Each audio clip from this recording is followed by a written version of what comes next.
por estar aquí en la tercera mesa de diálogos en defensa de la vivienda. Estas mesas son para la dictaminación de la Ley de Regulación de Plataformas de hospedaje de alojamiento temporal o la Ley de Regulación de Airbnb, que es como ha sido popularmente mencionada en algunos espacios de prensa.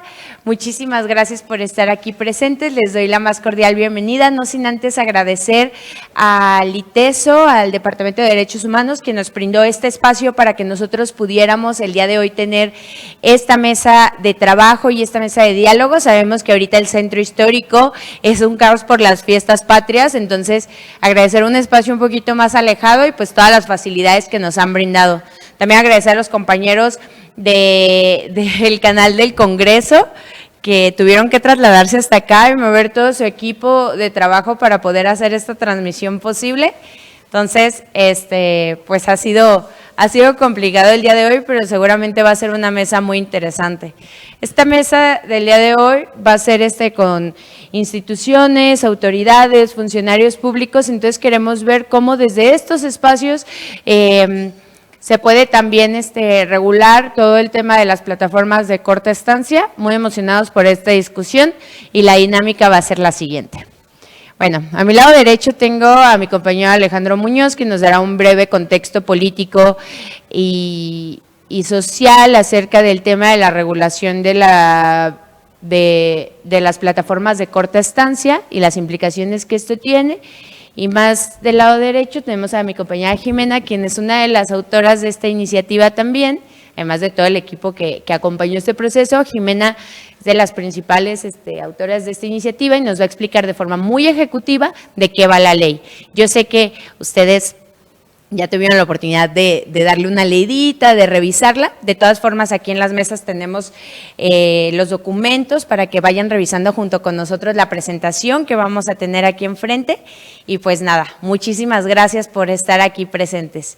Le voy a ceder el uso de la voz a mi compañero Alejandro Muñoz para el breve contexto. Gracias. Como ya dijo Mariana, esta es una iniciativa que es parte de un paquete de 9 iniciativas en materia de vivienda que hemos presentado, porque entendemos que procesos como la gentrificación o la finalización de la vivienda hay que atenderlos desde diferentes puntos. Entonces, esta iniciativa es parte, como digo, de un paquete de 9 iniciativas que hemos presentado en materia de vivienda. Entonces, la discusión sobre las plataformas de corta estancia, hay que entender que esto no es solamente un asunto económico, sino una discusión sobre la forma en que producimos y habitamos la ciudad. Y en Guadalajara los datos son demoledores. Hoy tenemos más de 11,300 viviendas convertidas en Airbnb en la zona metropolitana. En colonias como la Americana hay 650, en el centro histórico casi 850, en la Ladrón de Guevara más de 600. En colonias como el Cortijo de San Agustín, en Tlaquepaque, la mitad de las viviendas ya no son hogares, sino cuartos de Airbnb. Esto significa, en términos reales, un Airbnb cada 80 metros, prácticamente uno por cuadra. ¿Y qué significa esto para la vida urbana de una ciudad como Guadalajara? Que la vivienda ha dejado de cumplir su función social y de garantizar arraigo y estabilidad para convertirse en un recurso de circulación rápida gestionado por plataformas globales. La ciudad se produce y se organiza no para quienes la habitan, sino para quienes la consumen temporalmente. Lo que está pasando en Guadalajara confirma un patrón donde el espacio urbano se vuelve una mercancía o un producto. Calles y barrios que históricamente fueron habitacionales hoy se transforman en escenarios para el turismo de corta estancia y el resultado es visible. Cafeterías, bares que reemplazan comercios locales, servicios orientados al visitante en lugar de equipamientos para los residentes. Vecindarios que dejan de ser comunidades para convertirse en pasillos de consumo. Al mismo tiempo, los precios de la vivienda se disparan, según la propia investigación de los compañeros y compañeras del ITESO de Éxodos. Entre 2020 y 2024, el valor mínimo y máximo de las propiedades en las colonias con más Airbnb creció de manera abrupta. Esto podría ser un ejemplo de lo que el geógrafo británico David Harvey llama acumulación por disposición. Mientras unos pocos concentran ganancias, Cada noche rentada, miles de familias ven cómo los expulsan de la ciudad por no poder pagar la renta y por no poder comprar una casa. Y hay que decirlo con todas sus letras, este proceso no es neutral ni es espontáneo. Detrás hay decisiones políticas, las autoridades han tolerado e incluso promovido el crecimiento de estas plataformas. Y con ello han entregado el derecho a la vivienda a una lógica de especulación que no rinde aquí, sino rinde cuentas en una empresa en San Francisco. Guadalajara es un caso ejemplar de lo que varios críticos han advertido, la ciudad convertida en un activo financiero global, y lo que estamos viendo no es innovación tecnológica, como la llaman algunos, es la transformación del suelo en mercancía y del espacio urbano en un parque temático. Y no se trata de solo de la colonia americana o la Ladrón de Guevara. Lo que empieza en el centro se expande, desplazando a los sectores populares y marginados cada vez más hacia las periferias. Por eso esta discusión se vuelve urgente y regular Airbnb o las plataformas no es solo equilibrar la competencia del mercado turístico, es decir, si Guadalajara va a seguir siendo una ciudad para vivir o si aceptamos que se convierta en una máquina de expulsión diseñada para los visitantes y para la acumulación del capital inmobiliario y financiero. El futuro urbano de nuestra ciudad se juega aquí, en si defendemos la vivienda como un derecho, el barrio como un espacio de vida, o si renunciamos a ellos en nombre de una rentabilidad que expulsa, encarece y despoja cada vez a más personas. Para explicar de manera más técnica y con la presentación que podremos estar siguiendo en la pantalla, le cedo el uso de la voz a mi compañera Jimena. Gracias. Gracias por acompañarnos. Bueno, rápidamente, y sí le pido que me ayudes con el cronograma de tiempo, porque luego me alargo. Pueden ir a la siguiente. Ya dio un poco de contexto Alejandro y la diputada sobre los problemas que buscamos atender con la reforma. Y quiero repetirlo porque ya se dijo, pero quiero repetir que no es la única iniciativa para el tema por el cual estamos legislando, que es el alza desmedida de las rentas, ¿no? Entonces, nosotros en esta propuesta de reforma estamos proponiendo modificaciones al Código Civil del Estado y al Código Urbano.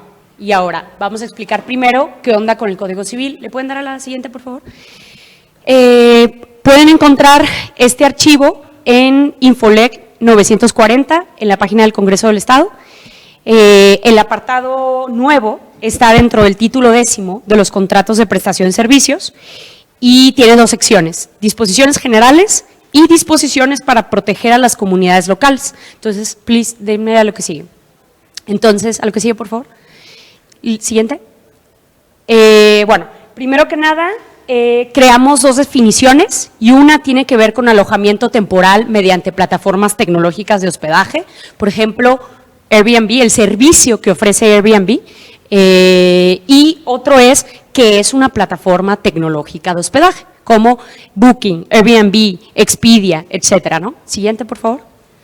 Y ahora sí, puntualmente a las reformas, hay varios grandes grupos. Primero, creamos obligaciones para los propietarios de inmuebles, para las plataformas tecnológicas de hospedaje y facultades y al amparo, obligaciones para las autoridades, ¿sí?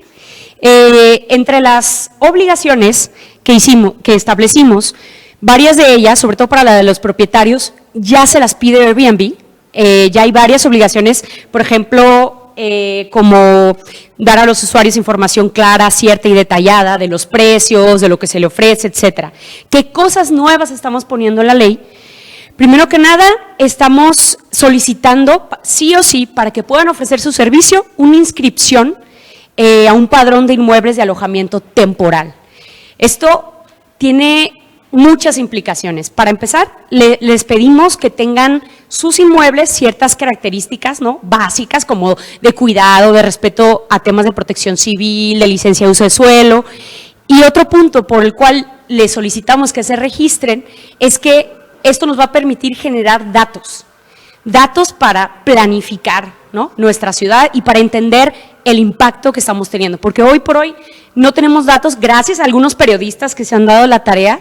Tenemos alguna información, pero el Estado no tiene información. Entonces, Otra obligación importante es que deberán dar un informe a la Secretaría de Turismo semestral para indicar el número de ocasiones en que se renta, cuántas noches y también indicar cuántas propiedades tienen en alojamiento temporal.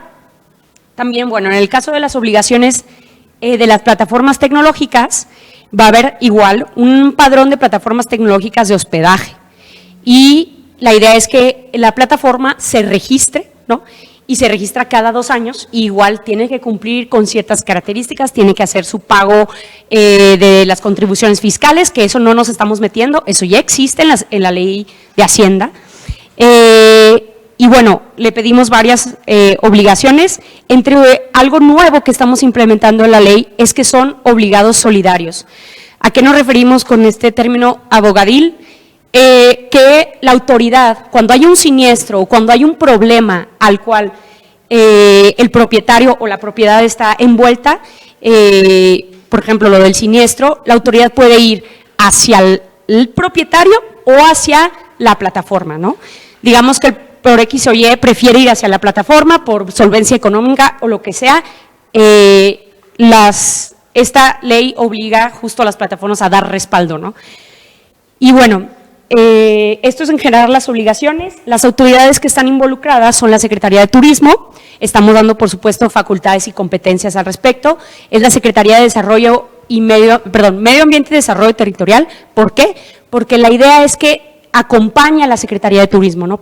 Es una actividad turística, pero es una actividad que impacta en el desarrollo urbano de nuestras ciudades y es muy importante que esta Secretaría esté involucrada y es quien pretendemos haga uso de la información estadística que se genera. También está involucrada en la Secretaría de Hacienda, sobre todo para el padrón de plataformas tecnológicas.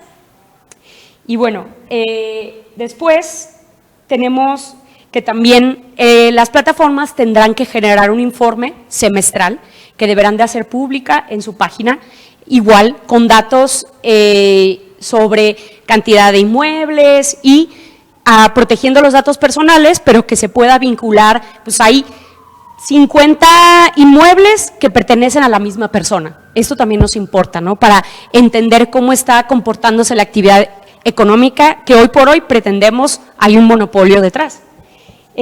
Finalmente, para ya no extenderme, hay 4 cosas muy importantes para el tema del cuidado a las comunidades, a los vecinos y a los pequeños prestadores de estos servicios. Primero, establecemos un límite de 180 noches al año para buscar que estas mismas inmuebles se oferten como alojamiento de largo plazo, ¿no? Segundo, eso con la medida de bajar la presión que existe en zonas súper saturadas y que haya oferta de vivienda a largo plazo. Segundo, estamos facultando a los municipios en el Código Urbano, esto sí viene en el Código Urbano, no en el Código Civil, para que ellos en sus planes de desarrollo urbano puedan decretar ciertas colonias, ciertos barrios, ciertos polígonos como zonas de alta presión turística. Nosotros no estamos obligando al municipio a declararlo, pero sí les dejamos que ellos puedan hacerlo. Y bueno, proporcionamos cuáles son las características de una zona así, y la idea es que cuando un municipio declare una zona de alta presión turística, en esas zonas ellos podrán negar el registro a nuevos inmuebles de alojamiento temporal. ¿Por qué? Para proteger a las comunidades y el impacto que está teniendo con el aumento de rentas. Segundo, los que ya están en esa zona solo podrán rentar por 90 días al año. Y tercero, estamos creando un fondo comunitario para infraestructura pública y vivienda pública, especialmente para zonas rezagadas, está etiquetado así en el Código Civil. Y este fondo comunitario es solo para las plataformas, no para los propietarios, en el que se solicita el 1% de sus comisiones anuales. Esto es un modo también como de buscar generar redistribución de la riqueza de esta actividad económica. Y bueno, hay más cosas, cualquier cosa, aquí estamos para responder las preguntas. Gracias. Muchísimas gracias, Jimena. Bueno, Aquí yo tengo una lista de oradores que tendrán la oportunidad de platicar, pero cualquier persona que esté en la mesa presente, sé que vienen muchos por parte de los equipos de diputadas y diputados, entonces pueden hablar, pueden hacer uso de la voz, esta mesa es para que todos participemos, ¿sale? Les doy la bienvenida entonces, tenemos aquí a Karina del Rocío Pérez, quien viene como representante de la Secretaría del Turismo, bienvenida. También nos acompaña el día de hoy el doctor Noel Saúl Ramos, quien es el procurador urbano, bienvenido también a usted. Está también Salvador Gauna, quien es el encargado de despacho de la Delegación Jalisco del Instituto Nacional de Economía Social, bienvenido. Y viene Gerardo Monroy de Tutecho a acompañarnos el día de hoy también en la mesa. El maestro Ángel Pimentel, presidente del Colegio de Profesionales de Psicología de Jalisco, bienvenido. Y a mi izquierda tengo a Josep María Montaner, quien es catedrático de Historia de la Arquitectura, como profesor invitado también del TEC de Monterrey en Guadalajara y fue secretario de Vivienda en el Ayuntamiento de Barcelona del 2015 al 2019. Bienvenido. Y del IJALBI. Del IJALBI nos acompaña el día de hoy el arquitecto Guillermo Padilla Uribe, bienvenido. Y iniciaríamos esta ronda de participaciones con el doctor Noel Saúl Ramos, el procurador urbano. Le paso el micrófono para que nos escuchen.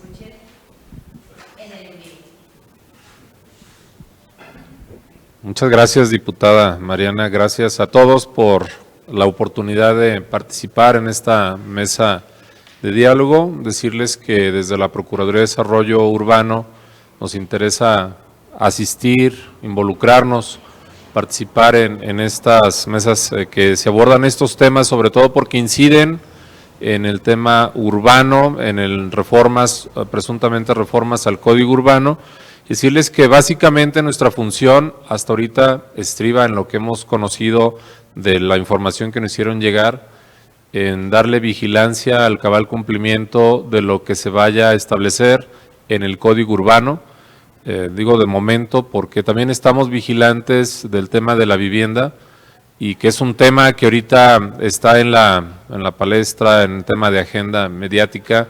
Y que es verdad todo lo que aquí se mencionó en cuanto a que se ha encarecido el tema de la vivienda, se ha reducido también la posibilidad de que familias, personas que estén solicitando vivienda a más largo plazo lo puedan obtener, puesto que es más rentable para los dueños definitivamente un alojamiento corto, pues va a dejar mayores ganancias. Entonces está provocando que esto esté de alguna manera incidiendo en la falta de vivienda, en la escasez de vivienda, y estamos entonces para colaborar con ustedes en el tema del cabal cumplimiento, en vigilar el cumplimiento a estas reformas que se hagan en el Código Urbano.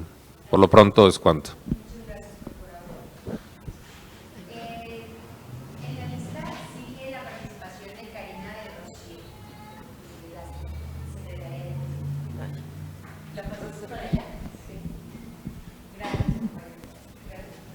Hola, buenas tardes. Saludos a todos. Pues desde la Secretaría de Turismo también estamos involucrados y estamos interesados en saber cómo trasciende este tema, justo desde la perspectiva del desarrollo económico y del impacto que tiene en el sector turístico, pero con toda la intención de que desde la perspectiva de prestadores de servicios y de las plataformas que son comercio electrónico, pues nosotros podamos aportar y lo que podamos colaborar para esta iniciativa y por supuesto desde el conocimiento que tenemos en el ámbito turístico, pues poder también generar aportaciones, ideas y que cuenten con nuestro apoyo de saber cuáles son las opiniones de los Airbnbs y de todas estas plataformas, porque creo que es un acercamiento prioritario e importante que se tendrían que hacer, incluso que puedan participar en estas mesas, ¿no? Porque al final ellos tienen una perspectiva incluso de los usuarios, de los consumidores y de los que se vuelven anfitriones. Entonces creo que abrir el diálogo es muy oportuno siempre para antes de arrancar con algo que ya se vuelva regularizado. Muchas gracias. Muchas gracias por tus comentarios. Sí, justamente en la siguiente mesa de trabajo que tendremos, que sucederá el miércoles a las 10 de la mañana en el Salón de Exlegisladoras, se invitaron a usuarios de apps, tanto usuarios como, pues sí, que utilizan esto como un medio de ingresos, como también quienes rentan, ¿no? Entonces, yo creo que va a ser muy importante, como tú dices, ¿no?, considerar también estas expectativas y estas perspectivas, y agregarlas al proceso de dictaminación que estamos elaborando. Le cedo el uso de la voz a Josep María Montaner. Gracias. Buenas tardes. Muchas gracias por la invitación a la diputada Mariana Casillas. Bueno, he de decir que estoy muy de acuerdo en el diagnóstico y en esta propuesta, ¿no?, de esta iniciativa legislativa. Yo puedo explicar, bueno, mi experiencia desde Barcelona y desde Europa. Es cierto que aunque estoy a menudo en Guadalajara, no la conozco tanto en detalle, pero sí que puedo compartir mi experiencia y también, digamos, el pulso que establecimos ya desde 2014, 15, 16 con las plataformas digitales, apartamentos turísticos, hoteles y sobre todo Airbnb, y la coordinación con ciudades como París, Viena, Berlín, etcétera, para tener estrategias comunes y saber de alguna manera cómo negociar, ¿no? Negociaciones sobre todo que se centraban en que no pusieran, digamos, en el mercado apartamentos ilegales, no registrados y que pagasen impuestos, resumiendo. Entonces, bueno, digamos, sí que tenemos mucha experiencia de haber estado reunidos con ellos, ponerles multas, etcétera. Continuamente se sigue negociando actualmente también. El Ayuntamiento de Barcelona retira unos 300, entre 300 y 400 apartamentos turísticos ilegales cada mes y, digamos, esta es una de las cuestiones. Sin duda, digamos, para toda política que defienda el derecho a la vivienda, además de la política de suelo, inversión, proyectos, la regulación es trascendental, todo tipo de regulación. Si no hay regulación en el mercado, digamos, el derecho a la vivienda sufre y se debilita, ¿no? Y esta regulación tiene que incluir las plataformas digitales de corta estancia, de días o meses. Entonces, bueno, en relación a esto, yo diría, bueno, que se han de desmontar mitos, ¿no? Mitos en relación a Airbnb y a estas plataformas. Uno, no es una economía colaborativa, quizás obvio, la iniciaron 3 amigos en el 2008, a partir de la crisis de 2008, para hacer negocio, pero inmediatamente empezaron fondos de inversión a invertir en Airbnb y ya lo han convertido en una multinacional. Por lo tanto, nada de economía colaborativa, es una solución postcapitalista, de alguna manera, que tiene que ver también con Uber, Amazon y otras plataformas. Este es el primer mito. El segundo, los anfitriones. Al principio había anfitriones, se alquilaban habitaciones, etcétera. En este momento, en ningún caso que yo conozca, no llegan al 50% lo que son anfitriones que ponen 1 o 2 pisos o habitaciones en Airbnb o en alquiler temporal. Son siempre grandes propietarios, inversores, incluso a veces las mismas cadenas hoteleras. Otro mito que es más difícil de desmontar, porque está muy arraigado, es el negocio. No es tan negocio.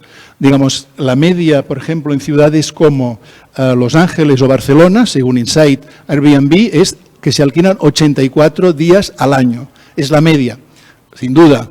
Habrá los grandes inversores, los que están en las primeras páginas de Internet, que lo alquilarán más días. Pero los pequeños, los que tienen 1 o 2 apartamentos, todos los que yo conozco lo han retirado, porque no alquilan prácticamente ningún día, ¿no? Esta es la realidad. El negocio es prácticamente un poco mayor si se alquila en el mercado habitual que si se alquila en el mercado, digamos, por días. Sobre todo para los que son propietarios menores. Solo pueden ganar dinero los grandes inversores, los grandes propietarios. Este es otro mito. No favorece en absoluto los barrios, quizá también es obvio, pero no los favorece en absoluto. Se inmiscuyen en la vida cotidiana si están mezclados con otros vecinos y vecinas. En el caso de Barcelona no pueden ya estar mezclados, pero además, digamos, destruyen el barrio, lo gentrifican, digamos, más de un 20 o un 25% de apartamentos turísticos ya es una señal de alarma, digamos, de que el barrio se está gentrificando, se está destruyendo la vida de barrio, digamos, no van a reciclar, no van a colaborar en el barrio, no van a ayudar en absoluto, ¿no? Bueno, todo se puede desarrollar más, ¿no? Y luego, lógicamente, esto también sí que reconoce que los precios se incrementan. Se incrementan puramente especulativamente por la expectativa de negocio, porque es pura expectativa, ¿no? En Barcelona se estudió, la Universidad Autónoma de Barcelona y la Universidad de Barcelona estudiaron en el 2018 que el alquiler se incrementaba solo un 7% solo por la expectativa de los propietarios de ganancia y en la compraventa un 19%. Es decir, que un barcelonés o alguien que alquila paga un 7% más solo porque existe una expectativa falsa de negocio y cuando compra una vivienda en el mercado nuevo de segunda mano está pagando casi el 20% más en esta operación puramente especulativa. Por lo tanto, de alguna manera, digamos, estos son mitos que se han de desmontar y se ha de insistir en los pasos previos, ¿no? Un paso previo es la inscripción. Digamos, la lucha, digamos, en Barcelona en el 2014 se detuvo los permisos de apartamentos turísticos, que fueron muchos, hubo muchas mafias, además, muchísima corrupción en el caso de Barcelona, dando licencias, y se detuvo en 9.600 que están registrados. Esto, digamos, ya se da como un número, en el 2029 han de haber desaparecido, pero, digamos, estos existen y están legalizados y tienen su certificado. Y se pide a todo visitante que mire si está certificado. Pero continuamente se incluyen en el mercado, se publicitan apartamentos turísticos ilegales. Esta es la lucha con Airbnb. O sea, Barcelona ponía multas de 30.000 y si eran reincidentes 60.000 euros a los particulares y de 300.000 a 600.000 euros a Airbnb cuando ponían apartamentos ilegales. Eso es lo primero, digamos, que en el caso de Guadalajara, que hay 11.300, ya es preocupante, que es más que Barcelona, y se tendrían que registrar y que no pudiera haber más día de momento, que no hubiera más. Y la lucha entonces es que paguen impuestos, que en principio, por ejemplo, en París lo consiguió, pero no pagan impuestos, en las ciudades que vampirizan, y sobre todo, digamos, que sí, que es cierto, bueno, se han de reconocer los que ya están funcionando, si se acepta, pero han de estar registrados, como ha explicado Jimena, y se ha de tener, digamos, conocimiento de cómo funciona y ha ser un conocimiento transparente, legalizado, etcétera, ¿no? Esta es la lucha, digamos, que se regularicen, ¿no? Que estén inscritos y, en todo caso, controlar que no vayan incrementándose continuamente, porque se van incrementando continuamente, inmediatamente siempre hay o particulares que intentan suerte, así es que siempre se estrellan, o no ganan mucho o son multados, o grandes inversores que continuamente van comprando más pisos. En el caso de Guadalajara se construyen edificios, que esta sería una norma que también está prevista, edificios solo para que lo compren a personas, inversores, para ponerlos en Airbnb, que esto de alguna manera tampoco podría estar permitido o tendría que haber un plazo. Bueno, obviamente yo podría extender mucho más porque estuve 4 años luchando digamos, frente a Airbnb, que son muy guays, muy simpáticos, muy modernos, tienen una estrategia muy friendly, pero que lógicamente esconden, digamos, todos estos mitos y, bueno, y unos intereses que de alguna manera está claro que perjudican a las ciudades si no hay un estricto control, regularización y toda una serie de medidas para que no haya un abuso y no se despueblen, se pierda la masa crítica, la vida, la memoria de los barrios, ¿no? Te agradecemos mucho y... Muchas gracias, Josep María. Y le pasaríamos la voz a Salvador Gaona, encargado del despacho de la Delegación Jalisco del Instituto Nacional de la Economía Social.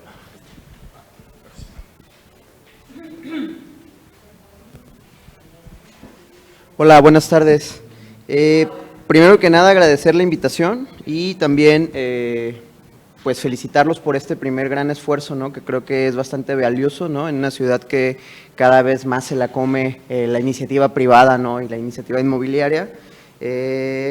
Y también exponer que desde el INAES, el Instituto Nacional de la Economía Social, nos parece sumamente importante participar en ese tipo de mesas, ya que, bueno, desde el sector social de la economía creo que se pueden generar nuevas vías y alternativas para atacar este problema, ¿no? ¿Por qué? Porque, bueno, tomando en cuenta la especulación inmobiliaria, la gentrificación y el encarecimiento de la vivienda, pues estos son factores que impiden el desarrollo económico de las comunidades y de los barrios, ¿no? Por ello, considero que es importante colaborar a partir desde la vinculación del fomento cooperativo, por ejemplo, ¿no?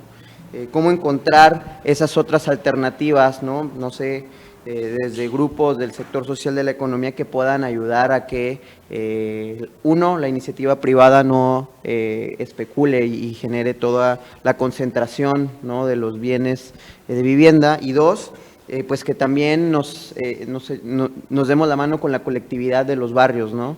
Los grupos vecinales y toda la colectividad para poder hacer comunidad. Creo que eso es algo importante en donde está centrada esta iniciativa, ¿no? En el generar otra vez comunidad en los espacios urbanos y en los espacios sociales, y creo que es uno de los primeros puntos en donde podríamos entrar. Y pues nada, decir que desde el sector de la economía social, pues hay un montón de modelos que pueden aplicar, pero más allá de eso, uno de los objetivos y valores que tiene la economía social es el de generar comunidad, ¿no? Y el del desarrollo de la comunidad. Entonces creo que partiendo de ese valor y ese objetivo, iniciativas como esta caben perfectamente en lo que hacemos desde el instituto.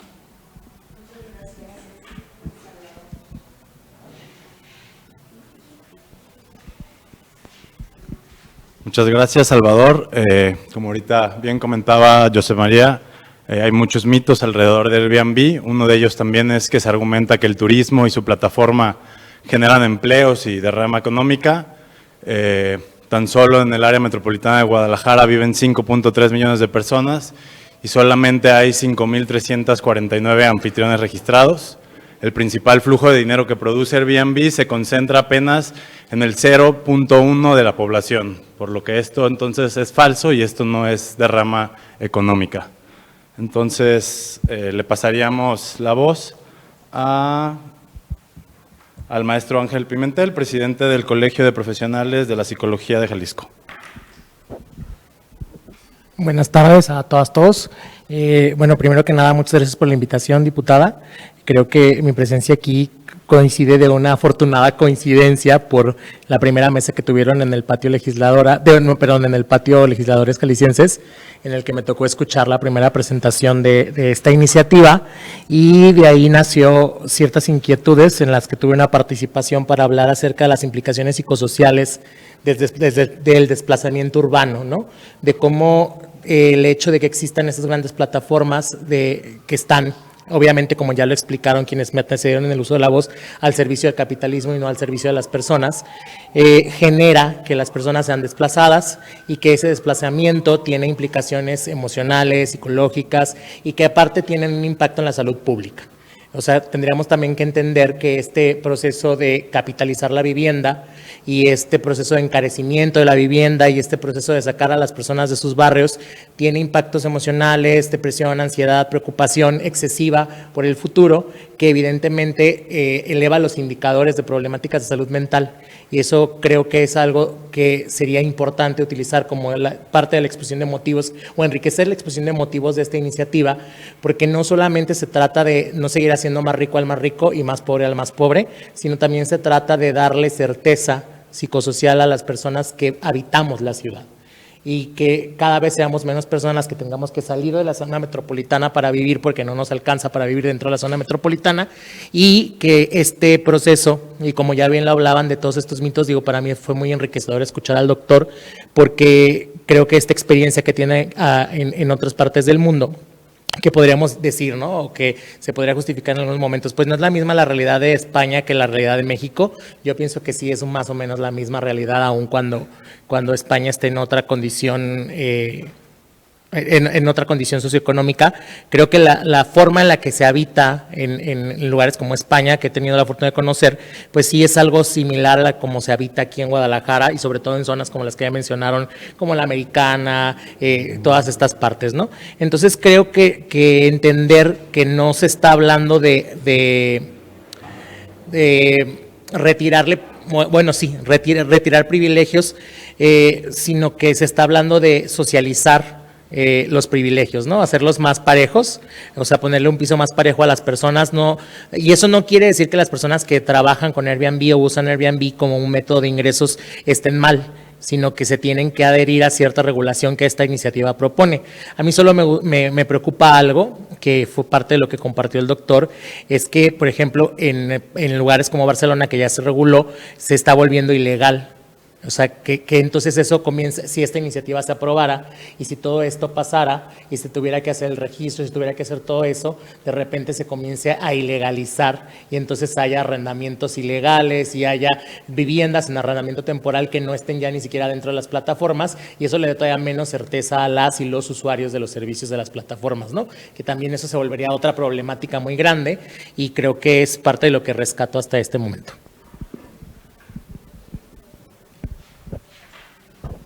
Muchísimas gracias, maestro Ángel Pimentel.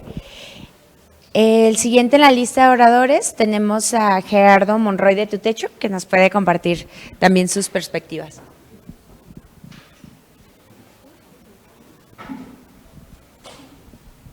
Muchas gracias. Muchas gracias, diputada. Buenas tardes a todas y todos. Esta es la tercera vez que asisto a las mesas. Me da mucho gusto poder tener la posibilidad de escuchar distintas percepciones y visiones respecto de esto que nos atañe, que es algo creo que es muy importante. Dado que esta es una mesa que estaba de alguna forma dirigida hacia funcionarios públicos, para nosotros desde Tutecho, como una de las organizaciones de la sociedad civil, que afortunadamente habemos muchas, nos interesa hablar sobre todo de pues compartir lo que tal vez esperamos del papel de los funcionarios al momento de trabajar respecto de todos estos temas, es decir, cuáles son o cuál habrían de ser a lo mejor algunos principios políticos fundamentales que orienten el actuar para la toma de decisiones que inciden en la vida de todas y de todos, ¿no? Dado que gracias o a partir de estos principios políticos se pueden materializar principios éticos que se ven implicados en el desarrollo de la vida de las personas. Y en este sentido, el ejercicio de la política sería importante entenderlo como este despliegue del poder que surge de la voluntad del pueblo y orienta en la consecución real del orden social que garantiza el desarrollo de la vida humana.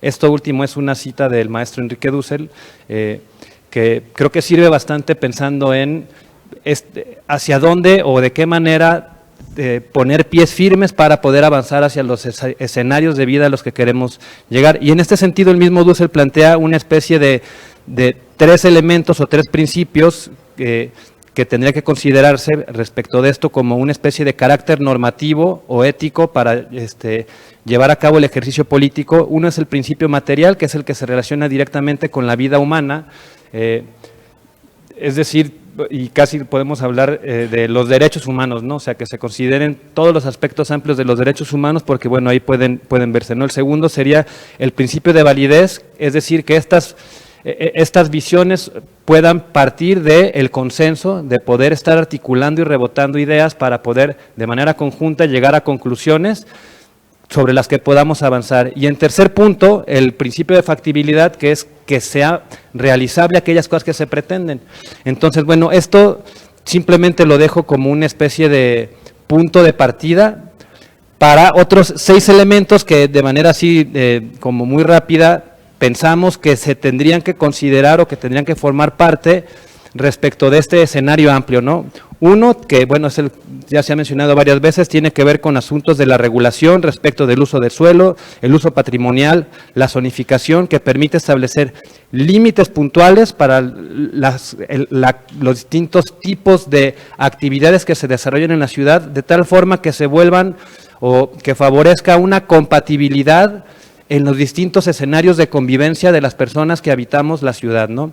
Particularmente, y esto lo hablamos en la mesa anterior, el conflicto puntual entre lo turístico y lo residencial, ¿no? Que se genera una especie de puja entre ambos y bueno, no se trata de decir ni todo hacia un lugar ni todo hacia el otro lugar, sino poder encontrar formas que puedan favorecer estos escenarios de convivencia.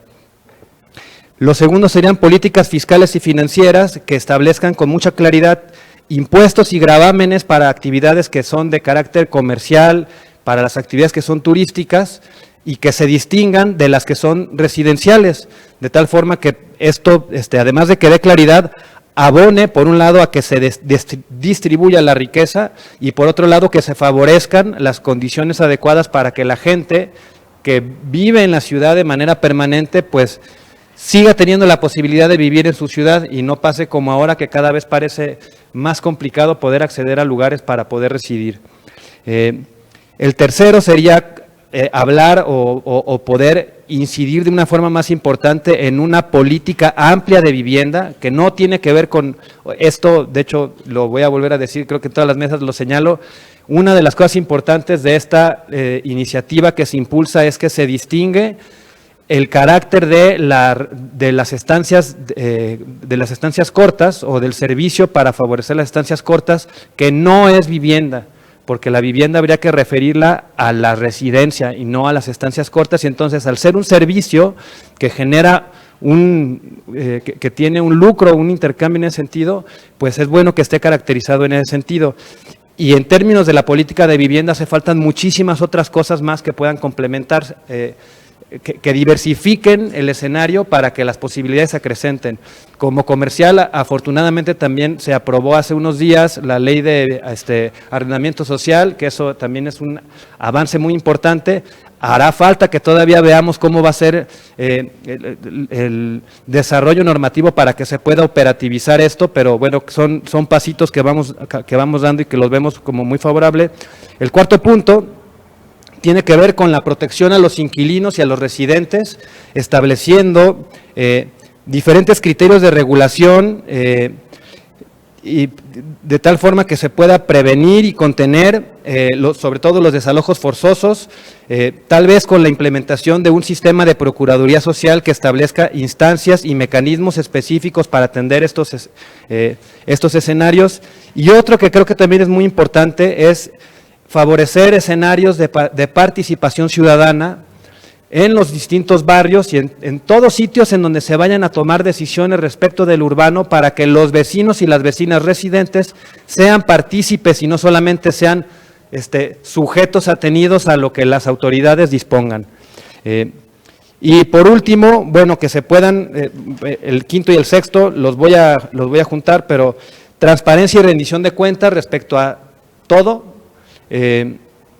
y capacidad institucional, que se desarrolle tanto capacitación a los funcionarios respecto de todos estos temas, desde el trato y el manejo, la interrelación entre, bueno, como autoridades, con los residentes, con los inquilinos, que se puedan conocer los resquicios o los puntos finos de las iniciativas y de los reglamentos que van a normar estas actividades, y también que se vele por la coordinación interinstitucional, que a veces queda puesto nada más en el papel, pero se requiere pues un trabajo arduo de parte de todos los funcionarios para estar generando esta posibilidad de coordinación institucional, y también que se puedan destinar los recursos adecuados para que todo esto funcione, porque si no se cuenta con ellos, pues entonces tenemos instancias normativas, pero con pocas capacidades para poderse desarrollar, como de pronto podría decir que ha sucedido con la relación que tiene, por ejemplo, el IMEPLAN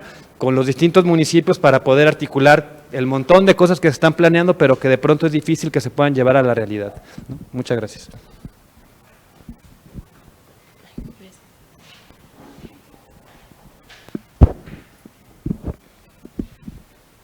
Aquí se ha hablado también mucho ahorita en la intervención de Ángel, como la de Gerardo, de derechos humanos o de derechos. Y voy a leer algo que a veces se nos olvida. Toda persona tiene derecho a disfrutar de una vivienda adecuada. Esto no es un texto marxista o socialista, sino es la Constitución Política de los Estados Unidos Mexicanos. Y a veces se nos olvida que el Estado debería de garantizar el derecho a la vivienda, que viene en el mismo artículo que el derecho a la salud, que el derecho a la educación, pero que cómo podríamos imaginar estos derechos si ni siquiera podemos tener un espacio garantizado para garantizar nuestras necesidades más básicas, como dormir o ir al baño, ¿no? Entonces, tener en cuenta que más allá de esta perspectiva que muchas veces se tiene de la vivienda como una cuestión meramente mercantil, recordar que esto es un derecho garantizado en la Constitución Política de los Estados Unidos Mexicanos. Muchas gracias, Alejandro. Por último, en esta ronda le cedemos el uso de la voz al arquitecto Guillermo Padilla Uribe, que viene en representación del IJALBI. Muchas gracias. Sí, agradecerle la invitación, diputada. Le manda saludos mi director. No le fue posible venir y me pidió que le mandara sus saludos, ¿no? Y pues felicitar diputada. Usted está abordando un tema que no hay otra forma de abordarlo más que de esta forma, ¿no? Hablar, como bien lo dice Lefebvre en su libro, el derecho a la ciudad, es lo que tenemos que estar haciendo efectivo, pero ¿cómo logramos este derecho a la ciudad, no? O sea, ¿cómo necesitamos una norma que apoye a los desiguales, a los más vulnerables? La felicito en tener el planteamiento de formar un fondo comunitario para la vivienda social. Si no tenemos recursos, ¿cómo lo vamos a poder hacer? No tenemos un fondo para construir vivienda en el Estado. Hay fondos para asignarla. El Infonavit tiene su fondo, Pensiones tiene su fondo, Conavi ya trae sus fondos, pero ¿quién tiene el fondo para construir esa vivienda? Yo creo que este 1% que se puede rescatar de esta actividad económica, turística, va a ser muy productivo enfocarlos a un fondo para la construcción de vivienda social. Y como bien lo decía el compañero, el artículo 4 constitucional lo establece, ¿no? La vivienda también es un derecho igual que la educación. Si ya tenemos como un caso de éxito que simplemente con el 1% que se aumentó del 2% sobre nómina, que hoy es 3%, y ese 1% está generando un fideicomiso que está apoyando muy fuertemente la educación, yo creo, diputado, puede ser un referente de que ese 1% también puede marcar un antes y un después en la construcción de vivienda social en el estado de Jalisco. Por parte del IJALVI estamos a sus órdenes, somos, como lo dice, lo establece ya la Ley Estatal de Vivienda, somos el órgano rector, somos el órgano responsable de gestionar y ver una política pública. Lo decía muy bien Monroy, si no tenemos recursos, ¿cómo vamos a generar una política pública? Pues yo creo que con rezos y alabanzas a veces no avanzamos mucho. La felicito, diputada, y estamos a la orden para lo que disponga. Gracias. Muchísimas gracias, arquitecto. Sí, nosotros también estamos muy emocionados de que este 1% pueda ser beneficioso. No soñamos que se quede en eso solamente, ¿no? Soñamos también con que el ISH se vuelva un impuesto que se vaya directamente a un fondo para las colonias que están más afectadas por el problema de la turistificación, ¿no? Que va a ser muy importante, sí, no solamente fomentar el turismo en el estado de Jalisco y en estas colonias llamadas barrios mágicos que se han puesto muy de moda, sino también ver de qué forma el Estado se puede responsabilizar en resarcir todos los daños a los tejidos sociales que tienen las personas, vecinos y vecinas. Hace unos días los amigos, ¿no?, de Comunidad Americana, la red de vecinos de una de las colonias más afectadas por la turistificación y la gentrificación del estado de Jalisco, se posicionaron a favor de esta reforma por el Airbnb, ¿no? Y nos da mucho gusto, no porque sea nuestra reforma, sino porque entendemos que el proceso que están viviendo ellos da lo suficiente como para una politización profunda y exigirle a quienes nos gobiernan en este momento que sí se tiene que hacer algo en esta colonia y en las que están alrededor. Y eso que la Americana, aunque no lo parezca, no es de las que están más afectadas actualmente, ¿no? Hay unas que todavía, según los estudios de los compañeros de Éxodos, aunque sí es parte del top, no es la que está, la que sufre más por este proceso, ¿no? Entonces, esperemos que justamente sean uno de los primeros pasos. Celebramos también que este jueves pasado, en pleno y por mayoría del Congreso, se aprobó esta reforma de ley para que se construya vivienda en arrendamiento con carácter asequible para las personas del estado de Jalisco, y ya tocará en unos siguientes pasos pues pelear para que haya presupuesto, ¿no? Porque lo que no se le destina dinero, sabemos que tampoco se le destina ni importancia, ni amor, ni nada de todas esas cosas que dicen los políticos. Y esperamos entonces en este siguiente ejercicio de egresos, pues poder ver esa intención y esa voluntad destinada a la construcción de vivienda en arrendamiento social, y también al IJALVI, porque sabemos que históricamente no se les ha destinado el presupuesto suficiente para la operación. Le voy a hacer el uso de la voz a mi compañera Jimena, quien va a dar un resumen ejecutivo de todas las intervenciones que se tuvieron hasta el momento. Iniciaríamos con la segunda ronda de participaciones, en caso de que tengan un segundo comentario que brindar acerca de esta iniciativa. Adelante, Jimena, muchas gracias. Quería comentar sobre dos cosas que mencionaron, y si quieren también puedo hacerlo del resumen. Una me pareció importante y se me pasó que también hay una disposición que incluimos que requiere que para que se registre una propiedad en el padrón tenga una antigüedad de 5 años de haberse creado ese inmueble, ¿no? Hay forma de medir esto con el certificado de habitabilidad que dan los municipios. ¿Por qué? Por ejemplo, en la mesa con las comunidades de vecinos nos comentaban que ahorita ya hay edificios hasta de 1000 y tantos departamentos que se están construyendo, y sabemos que muchos de ellos, porque vienen en letreros y en sus anuncios, están aspirando a hacer alojamiento temporal. Entonces, lo que queremos es obligar a que 5 años se renten a largo plazo, ¿no? Para justo ofrecer más vivienda, despresurizar como el mercado, ¿no?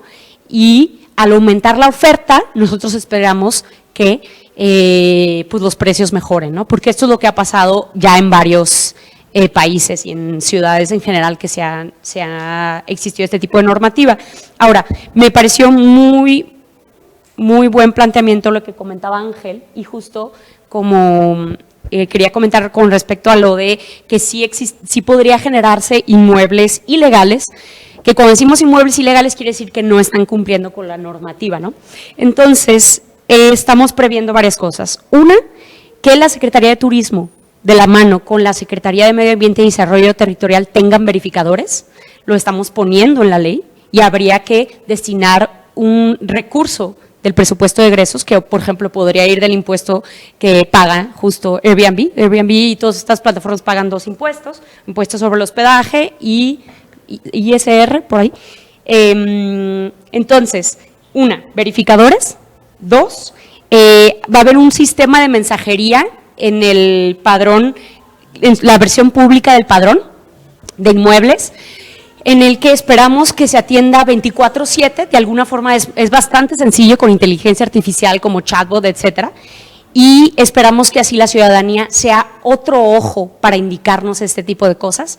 Y por supuesto también estamos previendo sanciones que más o menos como lo mencionaba el profesor Montaner, de 300,000 euros a 600,000 euros para plataformas. Más o menos también en México estamos proponiendo algo similar en sanciones, o por ejemplo que no se puedan inscribir por haber caído otra vez en un incumplimiento. Y bueno, muchas de las cosas que han mencionado acá nos van a servir mucho también para fortalecer el dictamen, ¿no? Entonces, hasta ahí. Gracias, Jimena. También aquí se ha comentado mucho de esta investigación de los compañeros y compañeras de Exos del ITESO, y doy algunos datos que tienen ellos. De las 25 colonias del área metropolitana de Guadalajara con la mayor relación de anuncios en Airbnb versus viviendas habitadas. En algunas hay hasta un anuncio por cada 2 viviendas habitadas.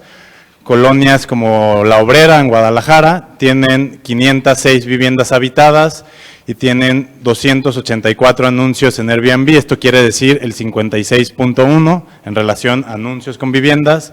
La Colonia Americana tiene 1,468 viviendas habitadas y tiene 665 anuncios en Airbnb. Esto quiere decir un 45.3. Y aquí pueden investigar en la página de Éxodos, tienen una tabla muy completa para revisar toda esta información. Entonces, cerraríamos la primera ronda y abrimos la segunda ronda. Por ahí Paco me pidió la voz, entonces va para allá el micrófono.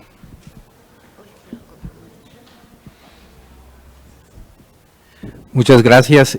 Mi nombre es Francisco Talavera, yo soy asesor de la diputada Valeria Ávila. Bueno, creo que esta iniciativa tiene muchos alcances, justo un alcance muy interesante es el que acabas de decir de los 5 años. Me parece que es un candado muy importante que va a frenar mucho de la cuestión de la especulación, ¿no? Y también celebro muchísimo que estén las autoridades estatales, esto habla de un interés. Me llama mucho la atención que todos coincidimos, reconocemos las problemáticas, quizás no desde la misma perspectiva, pero eso es parte del diálogo. Y hay una cosa que a mí me preocupa mucho y es un poco lo que decía Monroy, que es el tema de la participación ciudadana. Como ustedes saben y ustedes lo han seguido, en el área metropolitana de Guadalajara hemos visto como un desgaste sistemático de la organización ciudadana, ¿no? Por ejemplo, tenemos muchos ejemplos muy básicos, muy célebres y muy duros.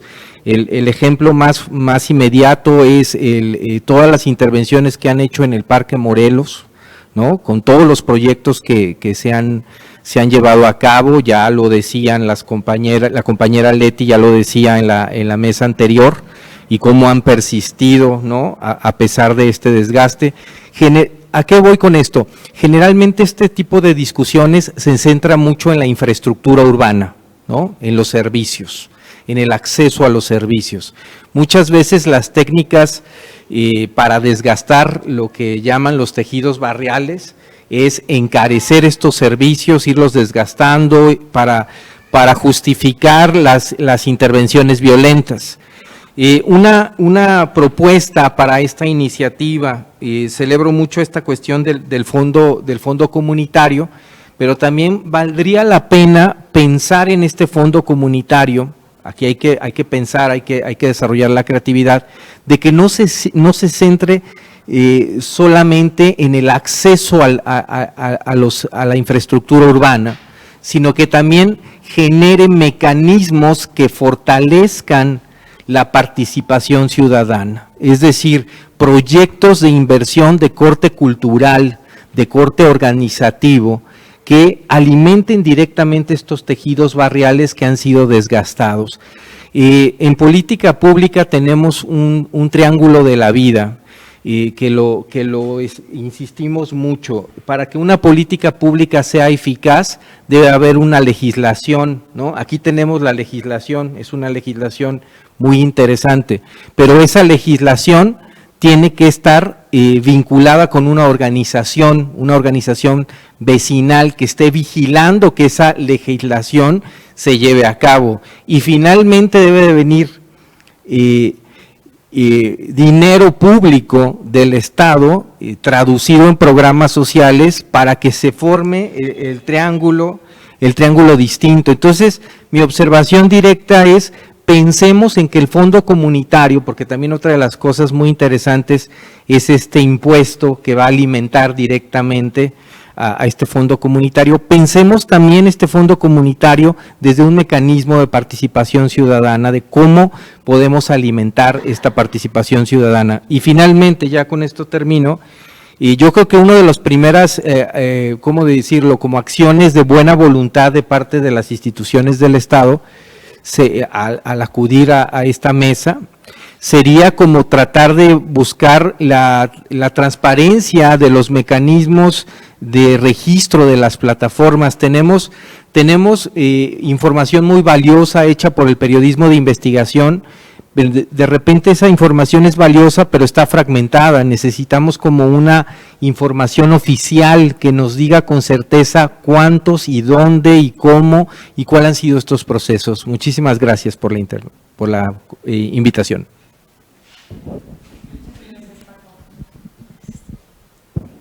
Muchas gracias, Paco. Iniciamos la ronda de intervenciones entonces con el doctor Noel Saúl Ramos, el procurador urbano.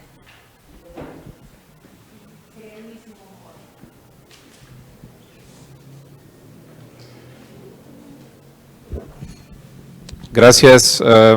Más que una intervención, bueno, quisiera hacer una pregunta y una recomendación también.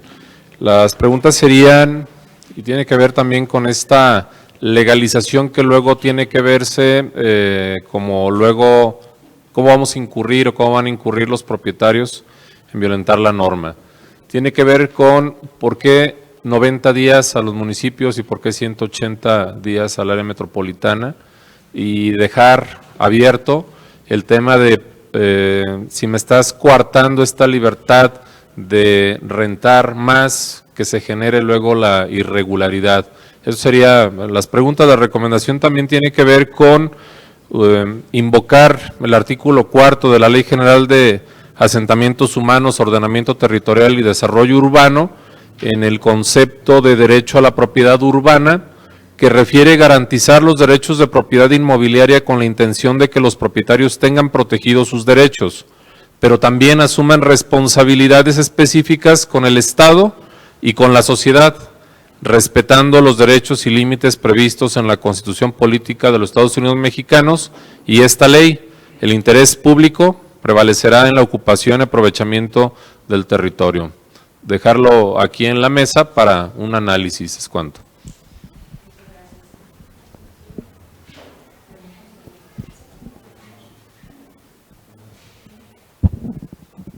Vamos a contestar las preguntas al final de la ronda para poderlas anotar todas.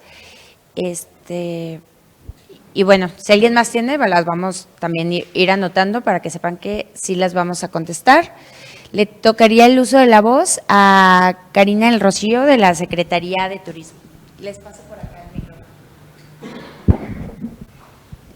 Gracias. De momento mi participación sería, estoy tomando nota, sobre todo me gustaría nosotros recabar información desde la óptica de turismo de los indicadores que nosotros estamos generando a través de plataformas y de cómo se está haciendo inversión a través del impuesto sobre el hospedaje, para que a ustedes también les pueda servir y para poder construir sobre lo que ustedes están haciendo. Sería todo.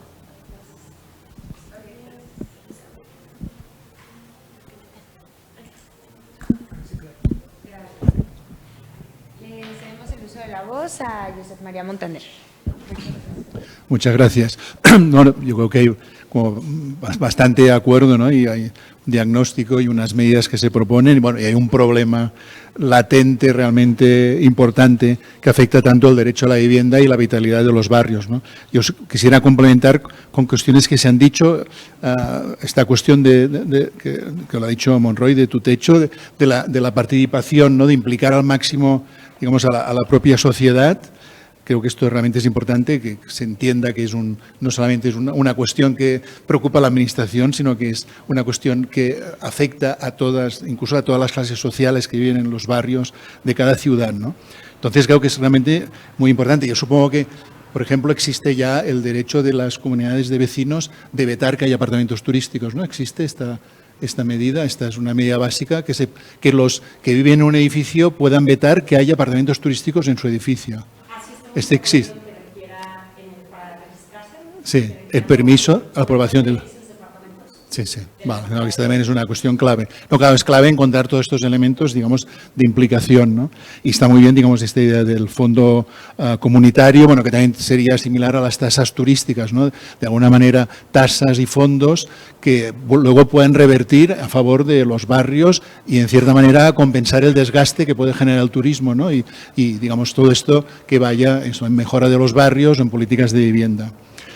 Y también es cierto, bueno, eso quizá puede parecer un poco así distópico, pero es cierto que además el vecindario es el que avisa muchas veces de la sospecha de que hay un apartamento turístico ilegal, una pensión ilegal, una situación de infravivienda, etcétera. Bueno, digamos, y esto es importante porque esto me lleva a la segunda cuestión, ¿no? Cuando se incumple, claro, si hay el registro y hay estos, digamos eso, 10.000, los que sean, ¿no?, que están legalizados, que de alguna manera van a cumplir esta normativa, ¿no?, y están inscritos, inmediatamente, digamos, la sociedad es así, la condición humana, van a ir apareciendo ilegales. Es así, digamos. Inmediatamente va a haber los que tienen que van a ponerlo más días o los que van a intentar probar porque no han conseguido estar de alguna manera en el registro. Entonces, bueno, es obvio, necesitan, bueno, verificadores, inspectores. En Barcelona se creó un cuerpo que llegó a tener hasta 100 inspectores que continuamente están recibiendo estas denuncias y entrando a Internet viendo los anuncios que pueden ser de alguna manera abusivos, que están fuera de la legalidad, comprobando continuamente si lo que sale, lo que pone Airbnb, lo que anuncia está registrado. Esta es la lucha esencial, ¿no? Continuamente insistir en Airbnb, estáis anunciando apartamentos que son ilegales, que no están entre los 9.600 registrados, ¿no? Entonces, a épocas Airbnb decía, bueno, pues vamos a ser más estrictos, y a épocas decían, pues no nos da la gana comprobar si están registrados o no. Era un pulso que era continuo, ¿no? Pero bueno, esta es una cuestión clave que tiene que ver también con los 5 años, que me parece que es una medida muy adecuada, ¿no? Digamos, que no pueda haber en el sector inmobiliario promociones que vayan directamente a esto, digamos, a este mercado especulativo, a este mercado con unas expectativas en gran parte falsas que destruye los barrios y que implica que se está construyendo, invirtiendo en un suelo calificado de vivienda para que sea apartamentos temporales, ¿no? Y no va a llevar ningún beneficio a la ciudad en absoluto, ¿no? Va a ser como un agujero negro, ¿no?, dentro de la ciudad, ¿no? Y luego, aunque sea obvio y no es fácil, pero claro, digamos, la cuestión estratégica es ir escalando, ¿no?, ir creando red. Bueno, que seguro que lo tenéis pensado, no solamente las ciudades, ¿no? Digamos, también Jalisco, y no solamente Jalisco, sino el Estado mexicano. Claro, en nuestro caso nos aliamos con muchas ciudades europeas hubo muchísimas reuniones, redes, etcétera.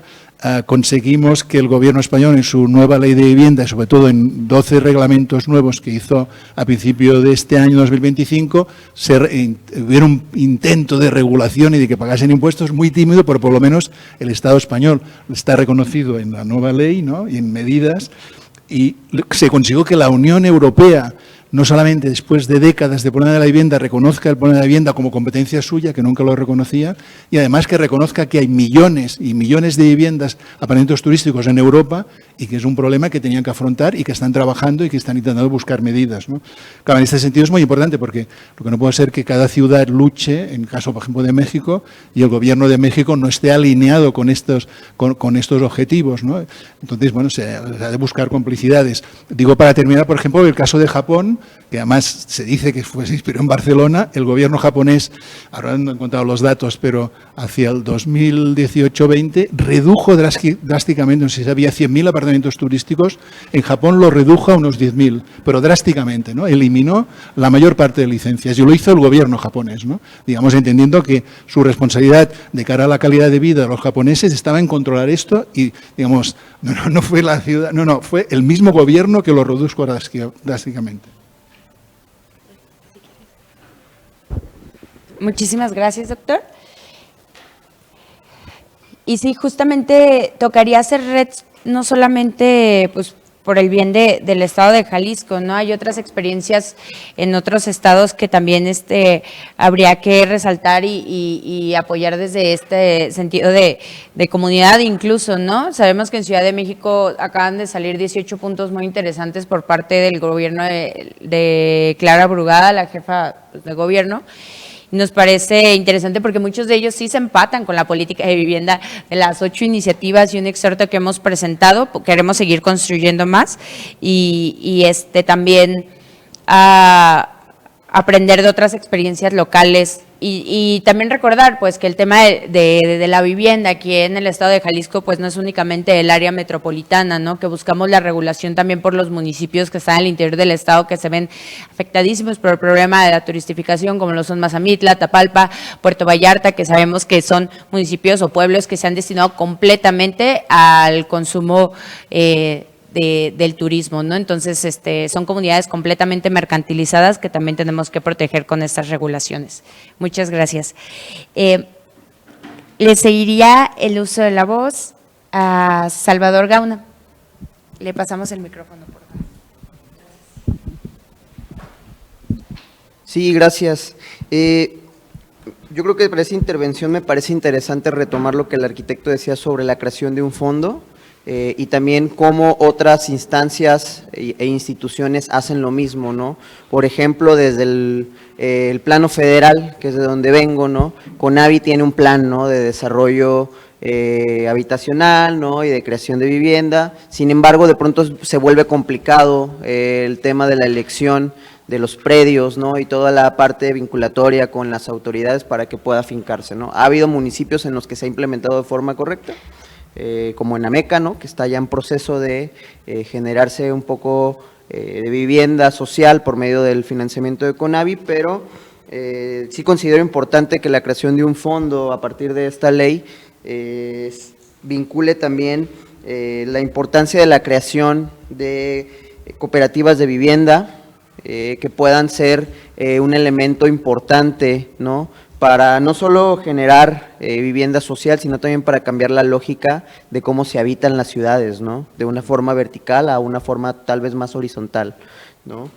No solo las cooperativas de vivienda son importantes, creo que también el sector de servicios y de consumo del cooperativismo puede ser tal vez una alternativa para modificar y para poder generar esta comunidad que necesitan los barrios, ¿no?, y sobre todo desde la colectividad. Entonces también me gustaría anotar, ¿no?, en mi participación, que creo que sería importante a la hora de revisar cómo crear el fondo, ¿no?, generar un apartado en las normativas de ese fondo para tratar de que desde ahí se emplee o se le dé, trabajo a grupos del sector social de la economía, como podrían ser precisamente las cooperativas de vivienda, ¿no?, llámese cooperativas de gestión de vivienda o de construcción de vivienda social, ¿no? Porque puede variar, para que desde ese sector también se contribuya a no solo la creación de vivienda social, sino también de la promoción de una vivienda más justa, ¿no? Y equitativa para todos. Sí.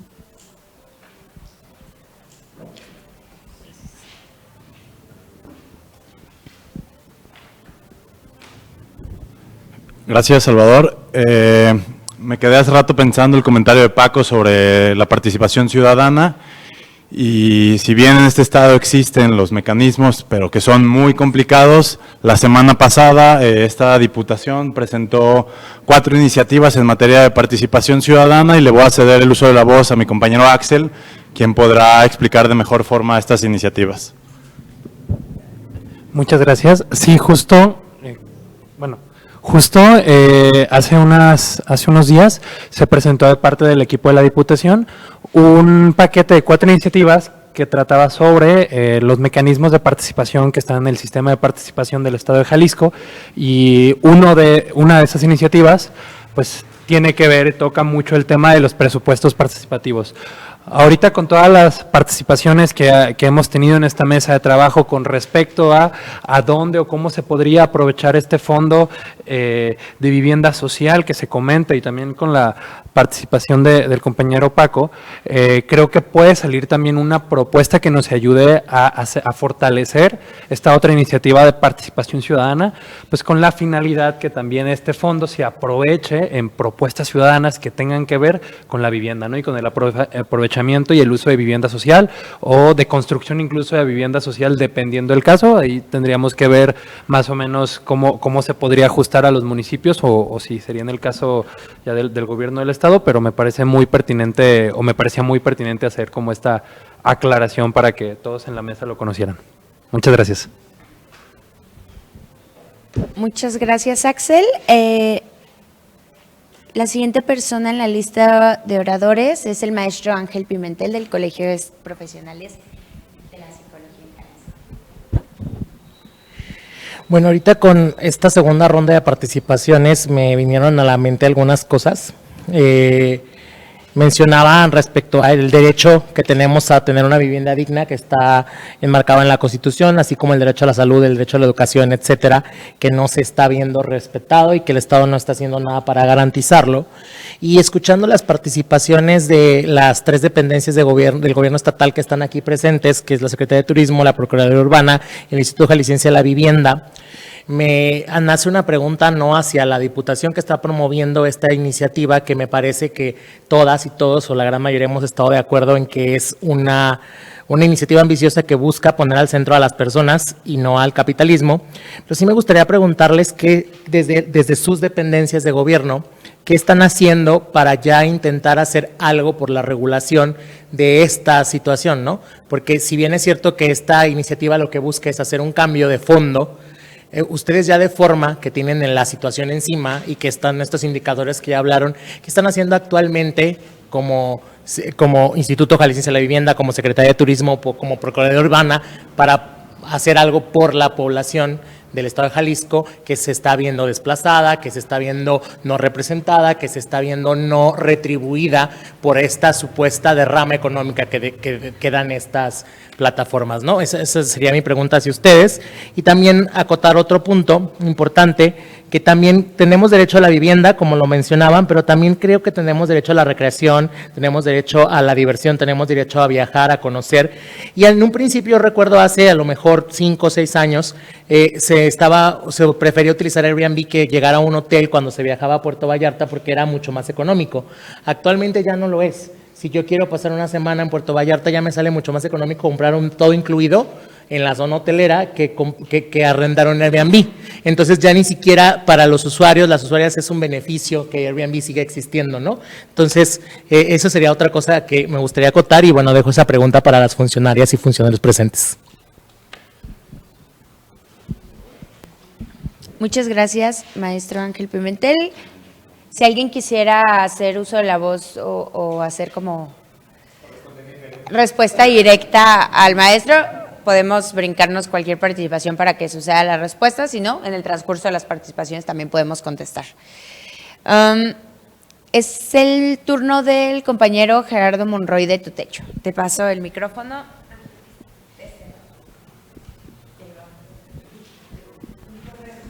Muchas gracias.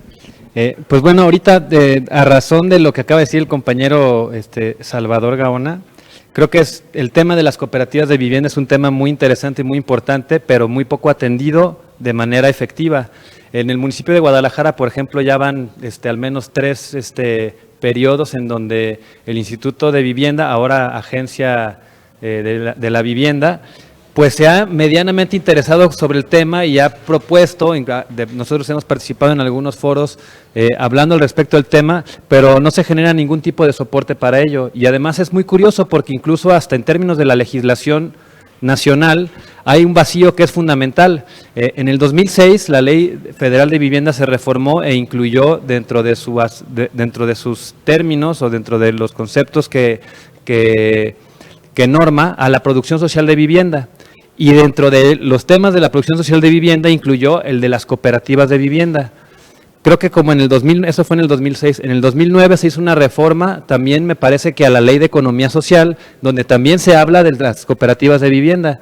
Sin embargo, en la Ley de Sociedades Cooperativas no se hizo nada, y aunque se hizo una reforma posterior a estas dos iniciales, seguimos sin tener ningún capítulo que hable de manera específica de las cooperativas de vivienda, que además para su funcionamiento necesitarían un soporte institucional, por ejemplo, un fondo y un sistema de capacitación, porque no se pueden hacer cooperativas así nada más de que, vamos a hacer cooperativas y ya. Se requiere de un proceso de formación de grupos que puedan aprender a poder funcionar y además de manera muy particular en términos de lo que es el tema de las cooperativas de vivienda. Hay distintos modelos, aquí en Tu Techo somos partidarios del modelo uruguayo, que bueno, viene más bien del modelo sueco, pero lo dejo ahí. Yo quería regresando al tema de la iniciativa de la que estamos platicando, que me parece muy importante y es algo que tal vez hace falta refinarle a la iniciativa, distinguir tres cosas, lo que son los usos, los fines y los medios. Las plataformas digitales para alojamiento son medios y de alguna forma son medios que están sobre todo vinculados a un fin, que es el fin de poder sacar un beneficio, sacar una utilidad al poder poner a disposición un inmueble, ¿no? Yo que tengo un inmueble, utilizo una plataforma para que alguien más pueda decir, mira, yo quiero llegar ahí y voy a pagar una contraprestación, y tanto el propietario como la plataforma persiguen un fin de lucrar, ¿no? Entonces ahí podemos estar hablando de que se da un uso comercial vinculado sobre todo al turismo, pero existen otros, lo comentamos en las otras mesas, que no tienen que ver necesariamente con el turismo y que el uso puede tener un carácter distinto y que a veces se pueden servir también de estas plataformas como medio para poder conseguir esta relación, ¿no? No es lo mismo el fin, el uso de una estancia corta para el turismo, que de pronto el uso de una estancia corta para algún tema relacionado con la educación o relacionado con el trabajo. Y habría que distinguirlo porque tiene, me parece, alcances distintos, y pensando, por ejemplo, simplemente en el universo de estudiantes que necesitan venir a las capitales porque no hay ofertas académicas suficientes o atractivas en sus lugares de residencia, tener que utilizar una plataforma para poder acceder a espacios donde vivir puede ser una alternativa, pero también les puede resultar oneroso, ¿no? Entonces creo que ese es un tema. Y el otro día también hablamos, recapitulando la propuesta que hizo uno de los participantes de la mesa primera, en donde, ¿qué tal si el gobierno hace su Airbnb pero propio del gobierno? Y entonces en lugar de que se genere un lucro por un privado, pues de alguna manera se genera un beneficio que termine siendo público y que le permita, por ejemplo, a las señoras mayores de edad, a los señores mayores de edad, a los adultos mayores, no tener que pagar una comisión por utilizar ese medio, sino que pueda tener un subsidio para que se pueda colocar y eso beneficie su economía. Entonces, pienso que ahí es importante poder hacer esa distinción de usos, fines y medios para tener pues tal vez un mayor alcance que le genere, que creo que ese es el centro de todo, que le genere beneficios a la población, sobre todo a los residentes, ¿no? Que esa es nuestra perspectiva más importante.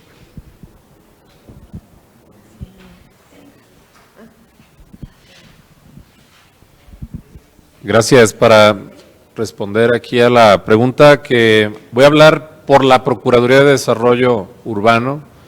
Nuestro objetivo contenido en el artículo 14 del Código Urbano es vigilar, representar y defender a los ciudadanos en el cabal cumplimiento de la normativa urbana, tanto federal, estatal y los reglamentos municipales.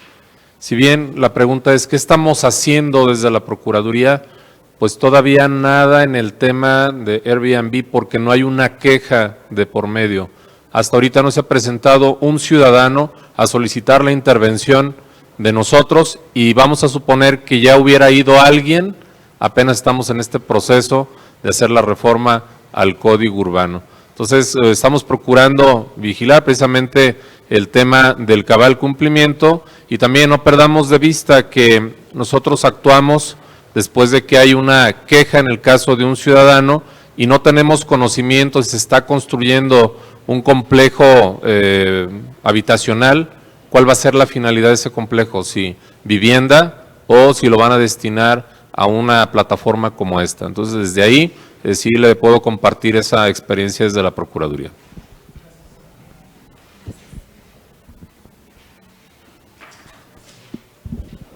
Muy bien. Y ya en esta última participación de esta ronda sería del arquitecto Guillermo Padilla Uribe. Por favor. Sí, muchas gracias. Y también abonando de parte del Instituto Jalisciense de la Vivienda, mira, estamos en el programa de Vivienda para el Bienestar con el gobierno federal.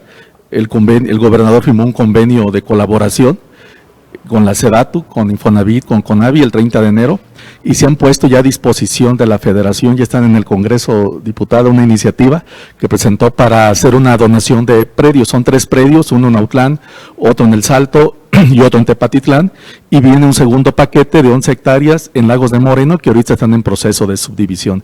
Estas 14 hectáreas va a permitir que se puedan construir más de 2.500 viviendas con el programa federal de Infonavit y de CONAVI. Entonces, y también hay más de 20 municipios que ya están aportando su suelo también, que se están acercando. Tenemos el caso de Ameca, Yagualica, Juchitlán, tenemos varios municipios que también, San Diego de Alejandría también ya está aportando sus predios para construir estas viviendas.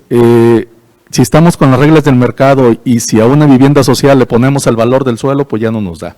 Entonces, tenemos bajándole el precio del suelo, porque aquí no va a costar el suelo, es una aportación del Estado y de los municipios, y también las facilidades administrativas, los permisos, las factibilidades y todo. Entonces, lo que la gente va a pagar, que en esos fondos que le llamamos de adquisición, ¿verdad?, de adjudicación, lo que va a pagar es exactamente los ladrillos. ¿Cuánto costó hacer la vivienda, no? Entonces es la única forma de sumar todos los esfuerzos para poder tener un lugar donde pueda ser asequible y si puedan adquirirlos. Y como bien lo decía, también está muy bien la iniciativa que presentó Clara Burgada en la Ciudad de México, es unas facilidades administrativas, y a mí me llamó mucho la atención. Yo veo qué presupuesto le puso a su Instituto de Vivienda del Estado, son más de 1,000 millones, cual aquí en Jalisco tenemos 50.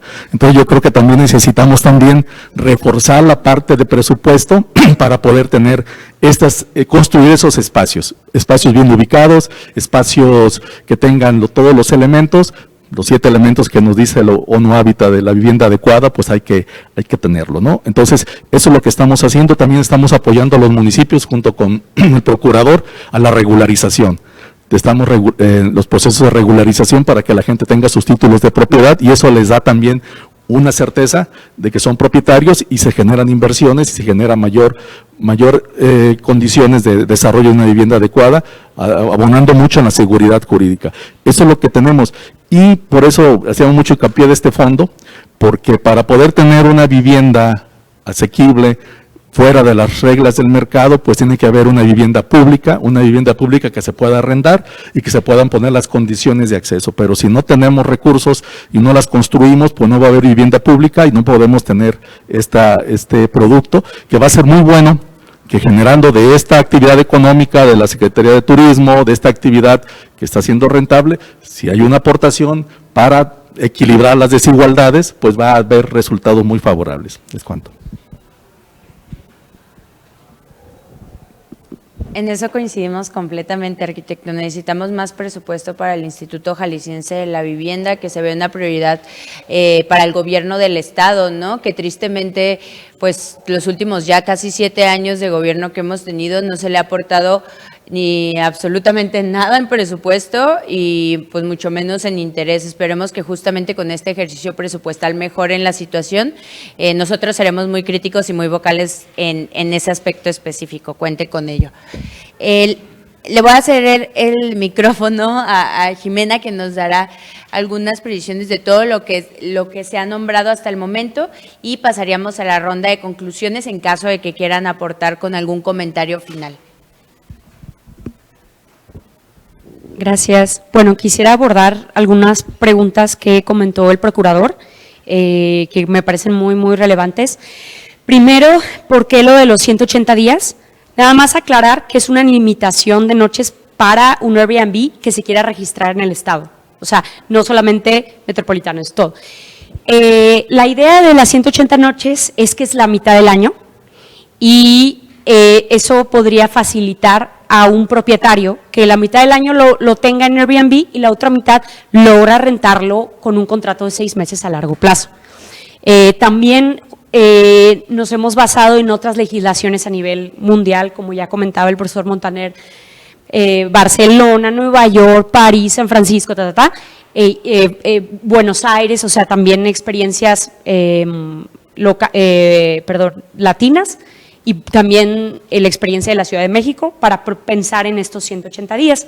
La parte de los 90 días solo entra cuando un municipio declara en su, ¿cómo se dice?, su plan de desarrollo urbano, una zona, un área de alta presión turística, pero no es solo metropolitano, es Mazamitla, en su plan de desarrollo urbano puede decir, estas zonas, estas colonias tienen graves problemas de gentrificación y la ley me permite declararlo como área de alta presión turística. De hecho, la ley prevé cuáles son las características de una alta presión turística. Por ejemplo, una de las consideraciones que haya quejas de vecinos, o sea, el municipio puede declararlo. Incluso hasta podríamos explorar con mi compañero Axel, que nada que sea una petición de temas de participación ciudadana, por ahí, ¿no? Y bueno, entonces, solo en esos casos, los 90 días aplican para esas zonas. Ojo, para los 180 días, esta limitación no existe para la persona que habite el inmueble que renta en alojamiento temporal. Ejemplo, yo tengo una casa, rento la parte de abajo, rento una habitación, yo puedo rentarla el tiempo que yo quiera. Es solamente para la gente que tiene ahí inmuebles, ¿no? ¿En qué nos estamos basando? Todo el equipo jurídico de la diputada. Pensamos muchísimo en el tema de la propiedad privada y como ella con su facultad como legisladora usa este artículo de la Constitución que voy a referir, que es el artículo 27 constitucional. La propiedad de las tierras y aguas comprendidas dentro de los límites del territorio nacional corresponde originariamente a la nación, la cual ha tenido y tiene el derecho de transmitir el dominio de ellas a los particulares, constituyendo la propiedad privada. Y luego, súper subrayo, la nación tendrá en todo tiempo el derecho de imponer a la propiedad privada, las modalidades que dicte el interés público, así como regular en beneficio social. Y le avienta, ¿no?, con objeto de hacer una distribución equitativa de la riqueza pública.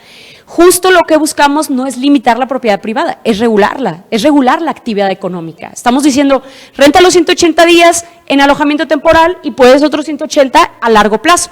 ¿Por qué? Vamos a jugar con las leyes del mercado. ¿Qué dicen las leyes del mercado? Entre más oferta, baja el precio, ¿no?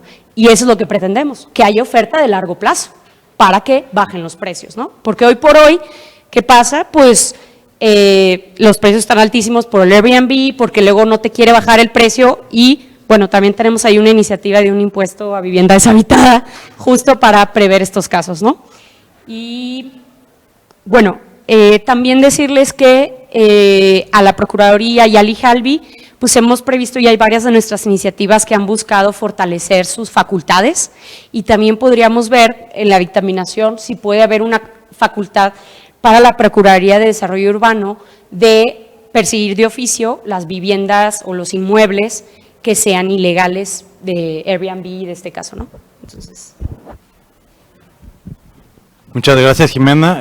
Como ya bien aquí han comentado, esto no estamos inventando el hilo negro. Hay distintas experiencias a nivel tanto local, nacional o internacional. Por ejemplo, ya Josep María nos explicó muy bien lo que sucede en Barcelona, pero hablo del caso también donde se implementó un plan para eliminar todas las licencias de alquileres turísticos a corto plazo para noviembre de 2028, y esta regulación está respaldada por un decreto de vivienda catalán de 2023 que prohíbe la emisión de nuevas licencias y revoca las 10.101 existentes, con el objetivo de convertir estas propiedades en vivienda de largo plazo. El Tribunal Constitucional de España confirmó la legalidad de esta medida en marzo de 2025, desestimando reclamos de violación de derechos de propiedad y priorizando el interés público de abordar la crisis de vivienda, donde los alquileres han aumentado un 68% frente a un 38% de los salarios. Está el caso de Nueva York, donde a través de la ley local número 18 exige que los anfitriones de alquileres a corto plazo se registren con la Oficina de Cumplimientos Espacial y estén presentes durante la estancia de los huéspedes. Los alquileres, definidos como estancias de menos de 30 días, están restringidos a residencias primarias con un máximo de 2 huéspedes, quienes deben tener acceso sin obstrucciones a todas las áreas de la vivienda. En agosto de 2023, el Tribunal Supremo del Condado de Nueva York rechazó los desafíos legales de Airbnb, confirmando la legalidad de esta ley. Sabemos que Airbnb en muchos casos internacionales sobre todo, y en el caso de la Ciudad de México, ha impugnado estas decisiones y se ha ido a tribunales, pero pues tenerlo en cuenta que en otros países también ha pasado esto y que pues han tenido victorias también. Menciono por tercer caso el caso de París, donde el registro con el ayuntamiento es obligatorio para octubre de 2017, con un límite de 120 días al año para residencias principales, y además desde 2024 se monitorean los precios para evitar especulación, por ejemplo en el caso de los Juegos Olímpicos de 2024, con multas por estos incumplimientos. Entonces, como alguna vez alguna diputada dijo que esto era una ocurrencia, diputada que hoy no está aquí y que estaría bien que estuviera aquí para que escuchara las necesidades presupuestales que se necesitan, ya que ella tiene la Comisión de Hacienda, pero pues entonces estos son algunos casos internacionales donde existen ya estas regulaciones. Ok. Bueno, vamos a iniciar la ronda de conclusiones generales. Sería el mismo orden que con el que comenzamos. El doctor Noel Saúl Ramos sería el primero en participar.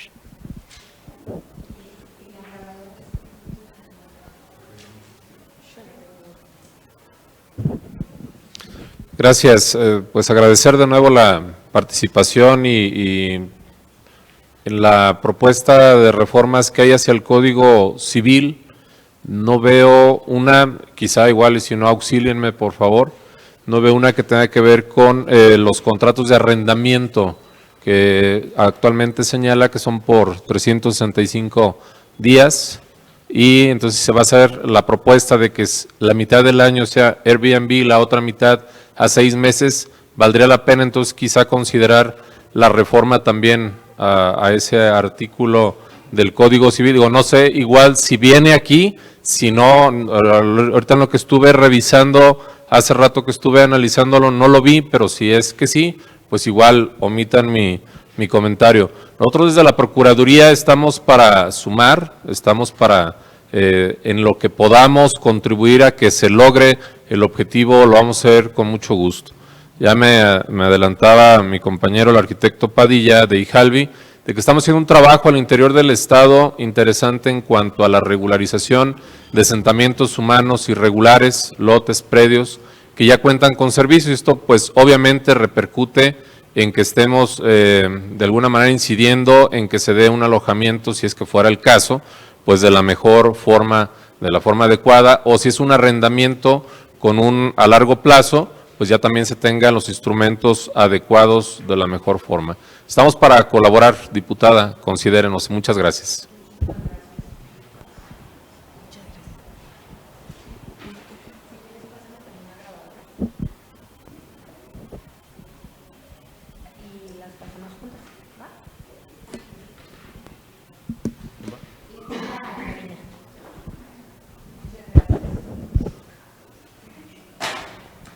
Gracias. Pues de igual manera agradecer el espacio y el diálogo.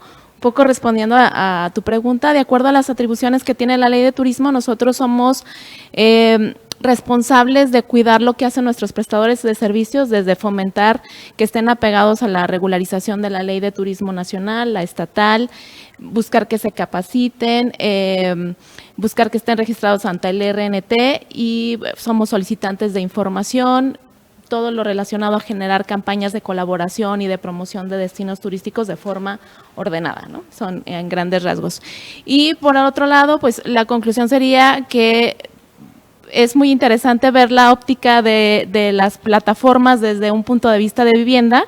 Sabemos que es muy diferente desde nosotros, desde el reconocimiento de un sector que aporta muchísimo a la economía.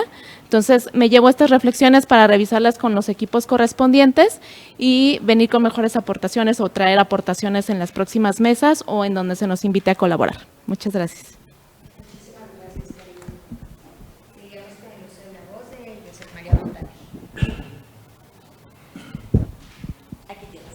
Bien, gracias. Bueno, muchos ánimos en esta propuesta, intentando decidir algunas conclusiones. Insistir en que, digamos, la oferta de apartamentos turísticos en absoluto influye en la afluencia del turismo ni en el turismo. Lo que ha dicho el maestro Ángel Pimentel es otra demostración en Puerto Vallarta, ¿no? Que ya no es ni más barato, porque, claro, yo siempre, lógicamente, en los foros critico Airbnb y siempre sale alguien, no, pero es más barato. Por entonces está claro que no es, incluso en muchos casos no es más barato. Dice, no, pero cada una familia, con 2 o 3 hijos, ir a un hotel es muy caro, en cambio un apartamento turístico Airbnb sale más barato. Bueno, tampoco es otro mito, ¿no? Va siendo un mito. Entonces, también hay otra cuestión, bueno, que Jimena ha citado, que es un poco discutible, y es que con más oferta bajen los precios. El mercado, digamos, más oferta del suelo, más oferta de vivienda o más oferta de renta, no queda claro que baje los precios porque el mercado capitalista, el mercado inmobiliario, no tiene nunca esta lógica de que vuelva a bajar el precio. Puede bajar si hay una pandemia, si hay una crisis, si hay un movimiento social muy fuerte y hay una regulación muy dura, ¿no? Pero de alguna manera, más oferta en principio no comporta que bajen los precios, sino que puede comportar incluso que suban, ¿no? El caso de España también es un ejemplo totalmente negativo. En el gobierno conservador, reaccionario de Aznar, se puso todo el suelo que fuera urbanizable. En absoluto bajó el precio del suelo, el precio subió, ¿no? Entonces, bueno, digamos, ¿qué se puede conseguir en cuanto al precio de las rentas?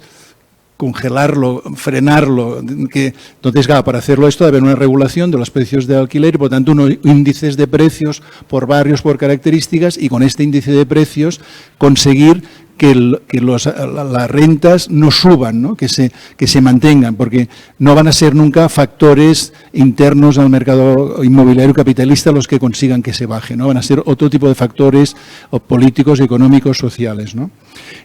Y digamos, quizá la única solución, aunque sigue siendo, esto es otro tema, pero como que han salido las cooperativas de vivienda, nosotros también impulsamos un nuevo modelo de cooperativas de vivienda en Barcelona, bueno, impulsamos todo un movimiento social, pero sobre todo porque había una demanda, porque había cooperativas de vivienda, había esta demanda. Claro, la única solución es conseguir que haya vivienda fuera del mercado. Es la que está fuera del mercado, esta sí que puede ser más barata, pues es la única. La que está en el mercado nunca, en principio nunca baja de precio por mucha más oferta que haya, ¿no? Entonces, bueno, sí, es otro camino, digamos, que haya una legislación que favorezca las cooperativas de vivienda, en las que sobre todo lo que importante es la demanda, que haya la masa crítica, las asociaciones, movimientos sociales, cooperativas de uso, etcétera, cooperativas de alguna manera que lo reclamen y que sean la masa crítica, la demanda, ¿no? Nosotros cuando lo planteamos pensábamos que había una demanda y había mucha más demanda, pero ha de haber una demanda, ¿no? Porque la única manera de que bajen los precios es sacar la vivienda del mercado. Si está en el mercado, no bajan. Muchísimas gracias, doctor. Le cedemos el uso de la voz a Salvador Gaón.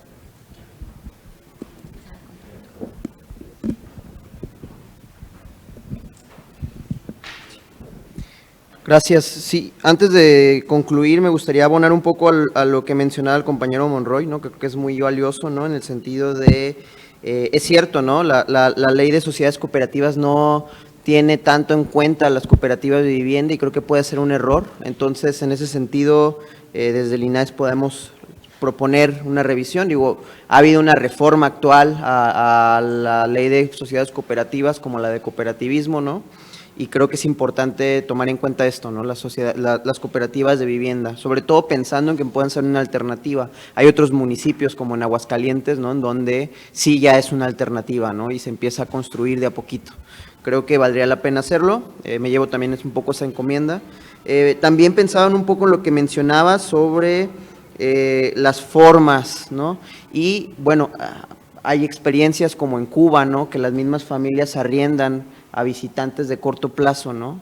Que, a ver, a lo mejor no están regulados. Yo lo viví en Chile, por ejemplo, ¿no? Donde viví con una familia chilena un periodo de casi un año, ¿no? De forma no regular, ¿no? Porque por un amigo llegué a vivir ahí, ¿no?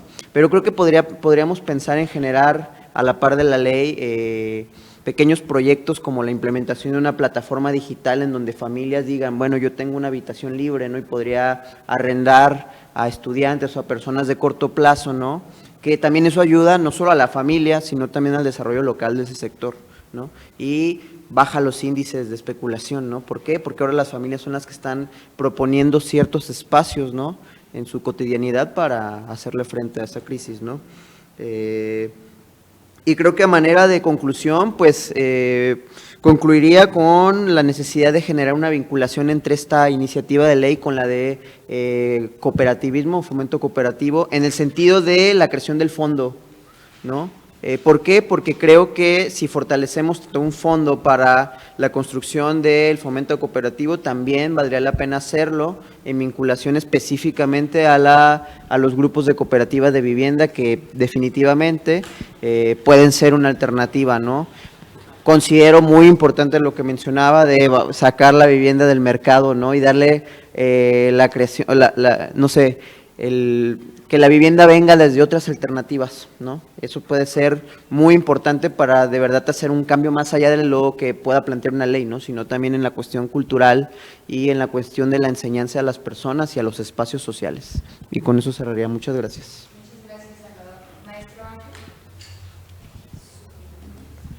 Bueno, yo para concluir tengo 4 puntos.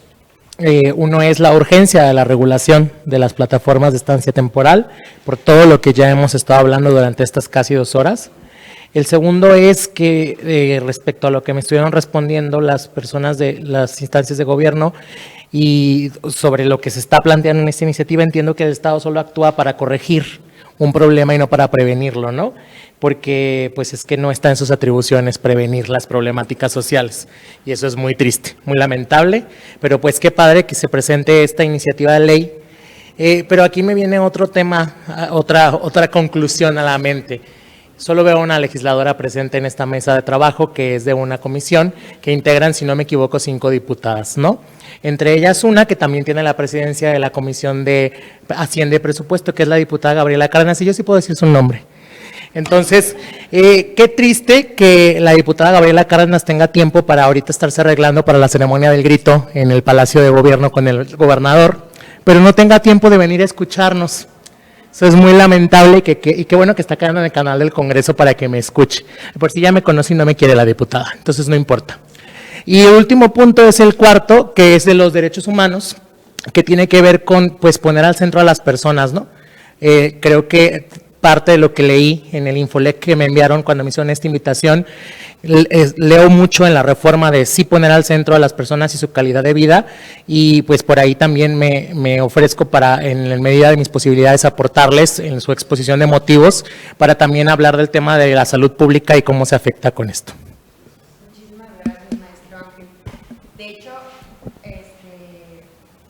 bueno, me gustaría recalcar que aunque sí soy la única legisladora aquí, también están presentes compañeros que son partes de los equipos de la diputada Valeria Ávila Gutiérrez y de la diputada Candelaria Ochoa. Entonces, también, que aunque nos gustaría también tenerlas aquí presentes, están presentes los compañeros y han hecho aportaciones también muy valiosas y les agradecemos su presencia en la mesa. Y a todo lo demás, sí. Claro que nos gustaría contar con tu apoyo profesional para la justificación de motivos. Muchas gracias, maestro. Le toca el uso de la voz a Gerardo Monroy.